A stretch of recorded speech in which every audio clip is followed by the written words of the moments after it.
আগামী 48 ঘন্টার মধ্যে আমাদের প্রধান অসুবিধা সে আগে গ্রেপ্তার হয়ে আছে, তাকে এখন গ্রেপ্তার দেখায় নাটক ছড়াচ্ছে, সেটা গ্রেপ্তার হয়েই আছে। আমরা তাদেরকে গ্রেপ্তার দেখতে চাই, এর সাথে যারা জড়িত শ্যাম সুন্দর দাস, বিশ্বজিৎ এবং হাবিবুর রহমান, এবং এছাড়াও যদি আরো কেউ জড়িত থাকে 24 ঘন্টার মধ্যে তাদেরকে গ্রেপ্তার দেখাতে হবে। বিচারের আওতায় এনে তাদেরকে জিজ্ঞাসাবাদ করতে হবে। কার ফোনের মাধ্যমে এসে যে ম্যাডাম এখন নিরাপদ আছে, তুমি তোমার কাজ করে যাও, সেই ফোন লিস্ট কেন এখন চেক করা হচ্ছে না?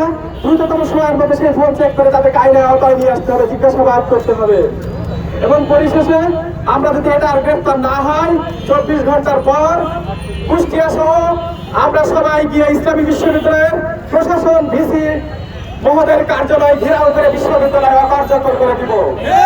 এবং দেশের প্রতিটি পাবলিক এবং প্রাইভেট বিশ্ববিদ্যালয়ে আমরা মানববন্ধন করে এবং সমন্বয় কমিটি করে সারা বাংলাদেশের বিশ্ববিদ্যালয়গুলোকে এই খুনিদের বিচার না হওয়া পর্যন্ত বিশ্ববিদ্যালয় অনির্দিষ্টকালে বন্ধ করার মতো কর্মসূচি দিতে আমরা বাধ্য হব।